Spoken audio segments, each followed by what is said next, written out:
नमस्कार, आप देख रहे हैं भारत 24। मैं हूं आपके साथ पूजा यादव। लोकसभा चुनाव 2024 की तैयारी में बीजेपी जुट चुकी है और इसी कड़ी में केंद्रीय गृह मंत्री अमित शाह बिहार पहुंच रहे हैं। आज बिहार के लखीसराय में रैली को करेंगे संबोधित। लखीसराय जनता दल यूनाइटेड के राष्ट्रीय अध्यक्ष ललन सिंह का गढ़ माना जाता है। पिछले सप्ताह पटना में विपक्षी नेताओं की बैठक के बाद अमित शाह पहली बार बिहार की धरती पर कदम रख रहे हैं।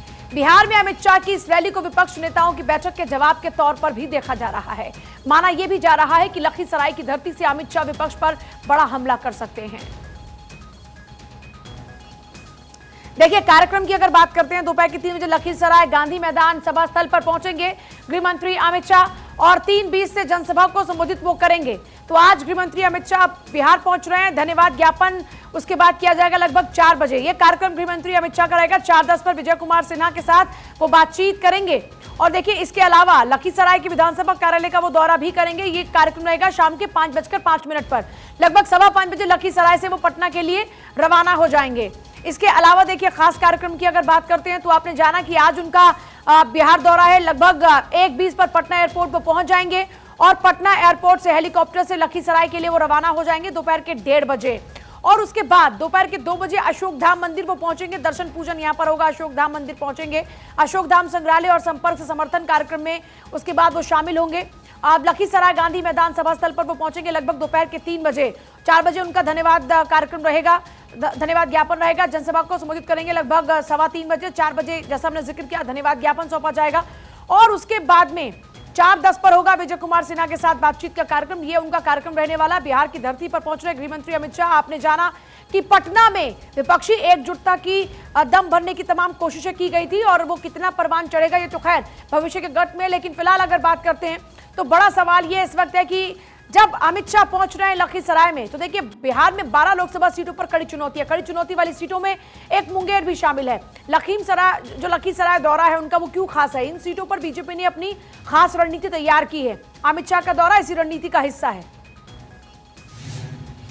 पैकेज से स्पेशल जितना पैकेज दिया है वो पहले खर्च करो ना। लूटने वालों को पैकेज देने का क्या मतलब है? लूटेगा और इनको पैकेज देते जाओ। वाले देश के गृह मंत्री लौह पुरुष माननीय अमित शाह जी का लखीसराय की धरती पर आगमन आज कहीं न कहीं यहाँ की जनता उनकी स्वागत के लिए पूरी तरह से तैयार है। और लखीसराय श्री बाबू का धरती रहा है। इस धरती से एक बड़ा संदेश जाएगा। जदयू के राष्ट्रीय अध्यक्ष ललन बाबू, आप जिसके विरुद्ध में, जिस भ्रष्टाचारी और अपराधी आतंकवादी के विरुद्ध में आपने गया था, आज उसके साथ गलबहियां कर रहे हैं, उसका भी यहाँ की जनता जवाब देगी। तो देखिए, वार पलटवार का सिलसिला शुरू हो चुका है। 2024 में होने वाले लोकसभा चुनाव से पहले बिहार की धरती पर पहुंच रहे गृह मंत्री अमित शाह पिच तैयार करने जा रहे हैं। और पिच में कितनी नमी है या कितना अभी सूखा है, उसकी भी नब्ज को टटोल कराएंगे ताकि अच्छे तरीके से जमीन को तैयार कर लिया जाए। इस बीच जब वार पलटवार का सिलसिला शुरू हो चुका है, भारतीय जनता पार्टी के नेता जब विपक्षी पार्टियों पर बरस रहे हैं, तो नीरज कुमार, जेडीयू के प्रवक्ता मृत्युंजय तिवारी, प्रवक्ता आरजेडी, उनकी तरफ से भी पार्टी का स्टैंड क्लियर करते हुए हमला बोला गया बीजेपी पर। सुनिए। बिहार में महागठबंधन की सरकार बनने के बाद माननीय अमित शाह का दौरा और विपक्षी एकता की बैठक के बाद आदरणीय प्रधानमंत्री जी द्वारा मध्य प्रदेश में भाषण, अब उसके बाद माननीय अमित शाह जी का दौरा इस बात का की पुष्टि कर रहा है कि माननीय ललन सिंह जिनका संसदीय क्षेत्र है, उनके बारे में चाहे वह पूर्णिया की सभा हो चाहे हिसुआ की सभा हो, हर जगह ललन बाबू के नाम पर जाप जरूर हो रहा है।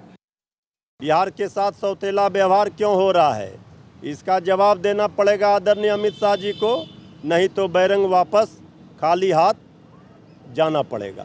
पटना में कई पोस्टर्स लगाए गए हैं, ईडी सीबीआई। ये पोस्टर किसने लगाई है? जनता ये सवाल कर रही है।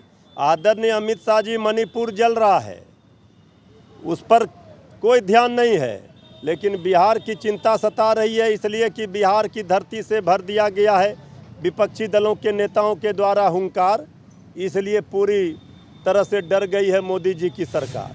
तो विपक्षी पार्टी के नेता कह रहे हैं कि यह भारतीय जनता पार्टी की अपनी बौखलाहट है। भारतीय जनता पार्टी को डर लग रहा है कि बिहार की जमीन से इस वक्त जो 2024 के लिए विपक्षी पार्टियों की एकजुटता दम भर रही है, वो इनके पेट में दर्द कर रही है और इसीलिए आम जनता की फिक्र है नहीं, वहां बेपरवाह हो चुके हैं। लेकिन इनको बिहार की परवाह हो रही है क्योंकि इनको डर है कि विपक्षी एकजुटता कहीं इनकी हालत को खस्ता ना कर दे। वहीं बीजेपी कह रही है कि साहब, आपने जिनके खिलाफ चुनाव लड़ा था, आज जनता 2024 में आपको जवाब देगी, तब जवाब जरूर देगी जब जनता के सामने आपका असली चेहरा होगा। तो ये भारतीय जनता पार्टी का अपना हमला है, विपक्षी पार्टी उस पर लगातार पलटवार कर रही है और इससे आप समझ सकते हैं कि बिहार की राजनीति पर सियासी पारा किस तरह तेजी से हाई है। एक तरफ बरसात की बौछार, ये थोड़ा सा जो मौसम है उसमें ठंडक लेकर आई है, लेकिन जो सियासी पारा इस वक्त है, वो सियासी पारा जरूर इस वक्त लगातार चढ़ता जा रहा है। तो आप जरा समझ सकते हैं कि किस तरह की सिचुएशन इस वक्त है। तो आप देखिए, बड़ी बात यह है कि आप जो इस वक्त आंकड़ा है करंट, वो एक बार आपको बताते हैं। 2019 के लोकसभा चुनाव की तस्वीर आपको दिखाते हैं। देखिए, 2019 की जब आप बात करते हैं तो लोकसभा चुनाव में बिहार में 40 लोकसभा सीटें हैं, जिसमें एनडीए को 40 में से लगभग 39 सीटें मिली। जो एनडीए का वोट परसेंटेज था वो था 53.5%, यानी कि 53.5%। अच्छा खासा वोट परसेंटेज एनडीए के पास रहा। बीजेपी, जेडीयू और लोक जनशक्ति पार्टी ने उस दौरान में मिलकर चुनाव लड़ा। बीजेपी ने 17 सीटों पर चुनाव लड़ा और सभी 17 सीटों पर बीजेपी की जीत हुई। बीजेपी को जो वोट शेयर मिला वो था 23.6% का।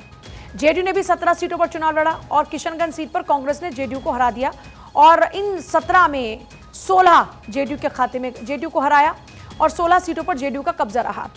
जो वोट परसेंटेज जेडीयू का रहा वो बीजेपी से कम था, 21.8%, जबकि बीजेपी का 23 रहा। अब देखिए, एलजेपी की बात करते हैं। एलजेपी ने चुनाव लड़ा 6 सीटों पर। वोट परसेंटेज क्या रहा? 7.9%। वोटों के साथ सभी पर जीत दर्ज कराई। तो अब आप समझ सकते हैं कि जेडीयू के पास 17 में से 1 सीट मिस हो गई। तो ये 19 लोकसभा चुनाव की तस्वीर आप देख रहे हैं, जिसमें आपके सामने देखिए ये आंकड़ा है, जिसमें बीजेपी के खाते में 17 सीटें, जेडीयू के खाते में 16, एलजेपी के खाते में 6 और कांग्रेस ने 1 पर जीत दर्ज की थी। जबकि आरजेडी का यहाँ पर आप देखेंगे कि नामो निशान नजर नहीं आ रहा। वोट परसेंटेज भी 53.5 यानी 50% से भी ज्यादा वोट परसेंटेज एनडीए के पास में रहा। तो आप समझ सकते हैं। बीजेपी की बात करते हैं 23%, जेडीयू के पास 21%, एलजेपी के पास 7.9%। ये वोट परसेंटेज रहा। 2019 में लोकसभा चुनाव के जो नतीजे हैं वो अब आपके सामने, जिसमें आप देख सकते हैं कि 17 और यहाँ पर जो सीट शेयरिंग था वो इस लिहाज से था, जिसमें 16 जेडीयू जीती, 17 की 17 बीजेपी के खाते में गई, 1 जेडीयू से मिस हो गई और वो 1 कांग्रेस के खाते में जुड़ गई। एलजेपी 6 पर लड़ी और 6 पर जीती। और देखिए, ये तो 2019 की तस्वीर आपने देखी। अब 2024 की तैयारी की जा रही है। इस बार बड़ा क्लियर है कि अब आरजेडी और जेडीयू साथ साथ होंगे, और जबकि बीजेपी के साथ में इस बार जेडीयू नहीं होगी। सर्वेश का सीधे रुख कर लेते हैं। सर्वेश, इस वक्त गृह मंत्री अमित शाह का जहां पर कार्यक्रम होना है, जहां पर उनकी रैली रहने वाली है, उस वक्त वहां पर इस वक्त वो मौजूद हैं। सर्वेश, क्या माहौल है? जरा पहले एक बार माहौल दिखाइए कि जब पहुंच रहे हैं खुद गृह मंत्री अमित शाह विपक्षी एकजुटता के बाद, तो क्या मंजर है वहां? देखिए, आपको सबसे पहले मंच की तस्वीरें दिखाएंगे। मंच पे अभी आप देखेंगे, इसी मंच से आज सिंह गर्जना करेंगे केंद्रीय गृह मंत्री अमित शाह। मंच पे आप देखेंगे कि गिरिराज सिंह, नित्यानंद राय, तारकिशोर प्रसाद, नेता प्रतिपक्ष विजय सिन्हा, राधा मोहन सिंह, रेणु देवी सरीखे, तमाम वो बड़े नेता, बीजेपी के तमाम वो बड़े चेहरे इस वक्त मौजूद हैं, जहां पे अमित शाह 3 बजे सिंह गर्जना करेंगे। और इस पूरे इलाके को एक तरह से देखा जाए तो ये ललन सिंह का गढ़ बताया जाता है, जो जेडीयू के राष्ट्रीय अध्यक्ष हैं और वो यहाँ से वो सांसद हैं। तो ये काफी महत्वपूर्ण हो जाता है। हमारे साथ बातचीत के लिए मौजूद हैं प्रेम रंजन पटेल, जो कि बीजेपी के पूर्व विधायक हैं और प्रवक्ता है। प्रेम जी, कितना महत्वपूर्ण है लखीसराय की ये रैली? देखिए, ये बहुत ही महत्वपूर्ण रैली है। अमित शाह जी का जो अभी हमारा अभियान चल रहा है, कार्यक्रम 9 साल बेमिसाल, 30 मई से 30 जून तक का, और उसके तहत जो देश के अंदर में 51 बड़ी रैलियां की आयोजन करना था, उसमें से एक इस मुंगेर लोकसभा के लखीसराय में ये आयोजित की गई है और अमित शाह जी का उसमें कार्यक्रम है।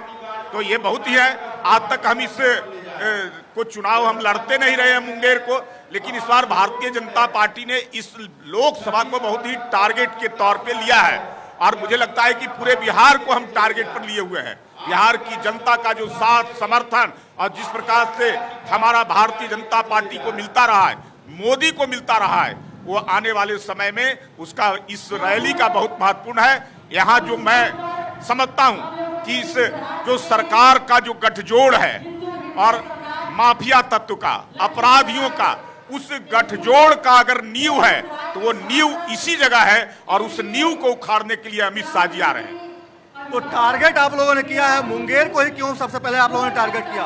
और कुल 12 ऐसी सीटें हैं जहां पे महागठबंधन के जो उम्मीदवार हैं वो जीते हैं। हालांकि जेडीयू आपके साथ थी जब चुनाव हुए थे, लेकिन अब जेडीयू आप लोग के साथ नहीं है। तो वो ऐसे 12 सीट हैं जहां पे महागठबंधन के उम्मीदवार होंगे 2024 में। तो वो क्या वो कुल 12 सीटें आपके टारगेट पे हैं या कुल 40 सीटें ही आपके टारगेट में? सभी सीटें हमारी टारगेट में है और 40 की 40 लोकसभा जीतेंगे। जहां हम अब तक नहीं लड़ते रहे हैं या जो हमारे सहयोगी दल लड़ते रहे हैं और उन सहयोगी दलों को लगता है कि मेरी थाती वहां बनी हुई है, उस थाती को समाप्त करना है और भारतीय जनता पार्टी को यहां कमल खिलाना है। इसके लिए हम लोगों ने टारगेट किया। लेकिन ऐसा नहीं लगता कि इंद्र देवता खलल डाल रहे हैं? जिस तरीके से मूसलाधार बारिश अभी थोड़ी देर पहले हो रही थी, हालांकि आप लोगों के लिए सुखद खबर है कि बारिश की बौछारें जो हैं वो कम हो रही हैं धीरे धीरे। तो ऐसा नहीं लगता कि इंद्र देवता ने एक तरह से खलल डालने का काम किया है और ये जेडीयू वालों को कहीं ना कहीं सुखद लग रहा होगा? ये इस कार्यक्रम से भगवान इंद्र खुश हैं और इसलिए वो अपनी बारिश के माध्यम से इस बिहार को भिगोने का काम कर रहे हैं। मुझे लगता है कि इंद्र भी हमारे साथ खड़े हो गए हैं और आने वाले समय में इंद्र का प्रकोप, इंद्र का जो है से साथ मिलेगा और हम इस पूरे बिहार को हम मोदी के साथ भगवान इंद्र की कृपा से साथ देने का काम करेंगे। लेकिन जो जानकारी मिल रही है कि दिल्ली में भी मूसलाधार बारिश हो रही है, अभी तक उनका जो विमान था वो वहां से टेक ऑफ नहीं हो पाया अमित शाह जी का। अभी सूचनाएं नहीं मिली है, लेकिन मुझे लगता है कि निश्चित तौर पे अमित शाह जी आएंगे। अभी समय जो निर्धारित है उनका पहुंचने का, वो समय अभी बीता नहीं है, अभी तो समय बचा हुआ है। निश्चित तौर पे अमित शाह जी का आना होगा। तो अमित शाह आएंगे ऐसा मानना है। हालांकि मूसलाधार बारिश थोड़ी देर पहले हो रही थी, लेकिन बारिश की बौछारों में थोड़ी अभी कमी आ गई है।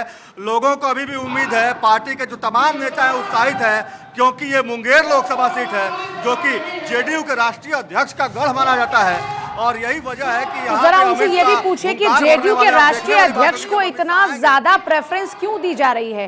क्या भारतीय जनता पार्टी को यह लगता है कि यही सबसे कमजोर नब्ज है जेडीयू की, जिसको अगर दबाया जाएगा तो भारतीय जनता पार्टी को उससे ताकत मिलेगी?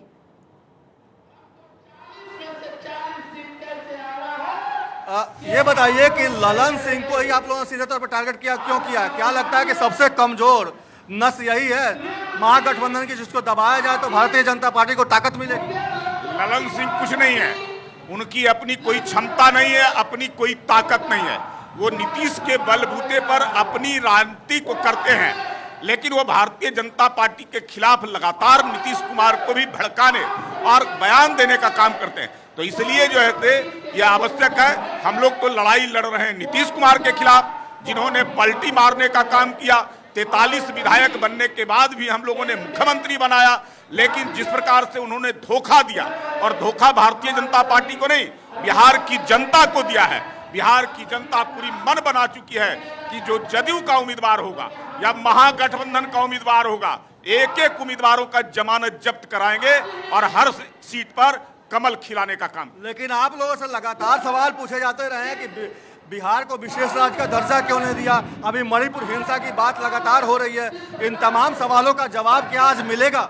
अगर निश्चित तौर पे अमित शाह जी आ रहे हैं, वो एक एक विषयों पर चर्चा करेंगे, लेकिन बिहार को जितना इस मोदी सरकार ने दिया है, आज तक कभी भी जो है आजादी के बाद किसी सरकार ने नहीं दिया।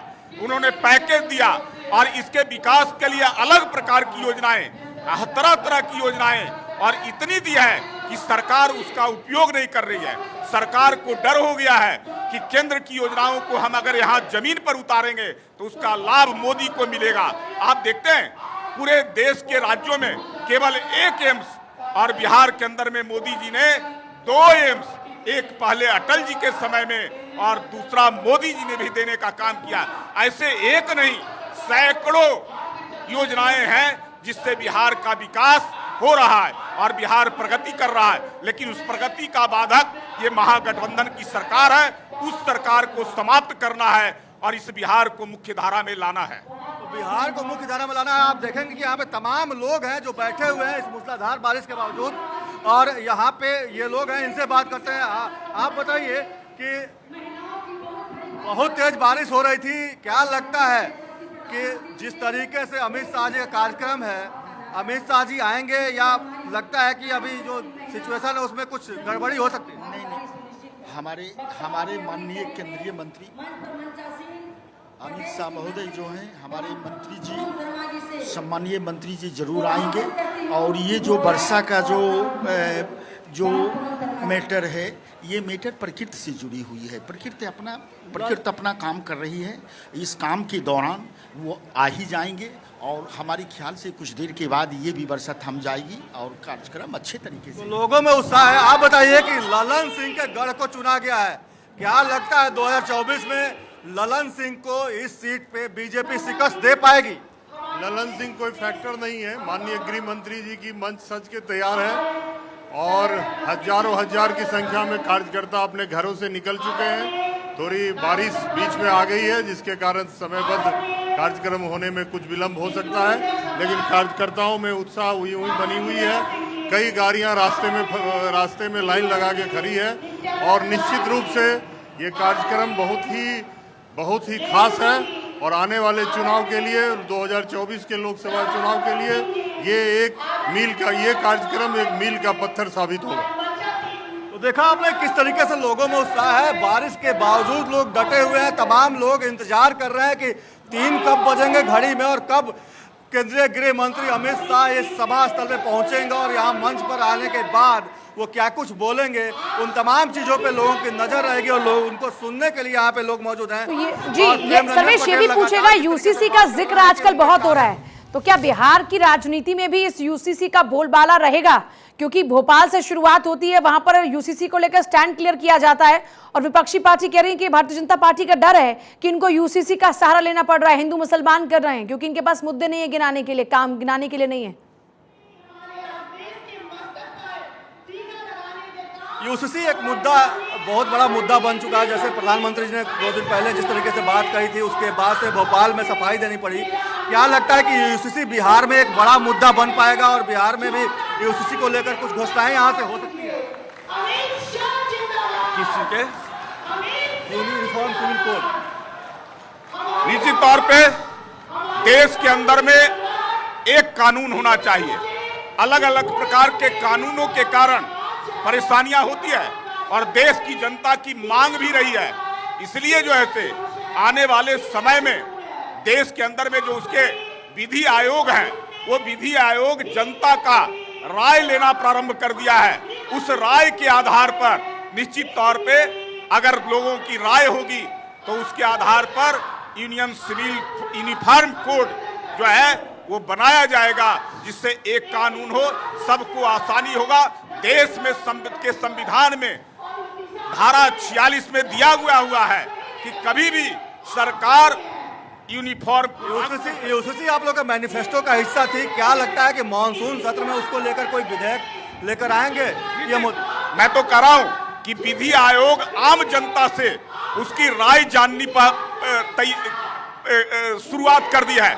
लोगों की राय आ जाएगी, उस राय के आधार पर विधि आयोग सरकार को रिपोर्ट देगी और उस रिपोर्ट के अनुसार सरकार इस पर निर्णय लेगी। आज इस मंच से कुछ घोषणा हो सकती है इस संबंध में? देखिए, अमित शाह जी आ रहे हैं, संभावनाएं और आशाएं बहुत है, बिहार को भी है।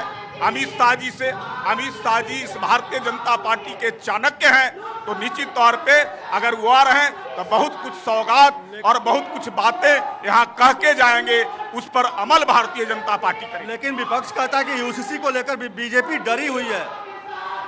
भारतीय जनता पार्टी डरने वाली पार्टी नहीं है और हम सरकार को जिस प्रकार मोदी जी के नेतृत्व में चला रहे हैं, देश के लोगों का विकास कर रहे हैं, देश की लोगों की आवश्यकताओं को पूरा कर रहे हैं और पूरे दुनिया के स्तर पर भारत के परचम को लहरा रहे हैं। भारत को विश्व गुरु बनने का जो सपना था, वो सपने को साकार करने में मोदी जी के नेतृत्व में आज अग्रसर हो चुके हैं। लगभग वो जो है आने वाले समय में उसको पूरा करेगा। ये सौभाग्य ये आज तक इस देश इतना मुंगेर को महत्व क्यों दिया जा रहा है, जरा इस पर भी थोड़ा सा प्रकाश इनसे जरूर डलवाइएगा कि वाई मुंगेर, इतना ज्यादा मुंगेर पर फोकस क्यों?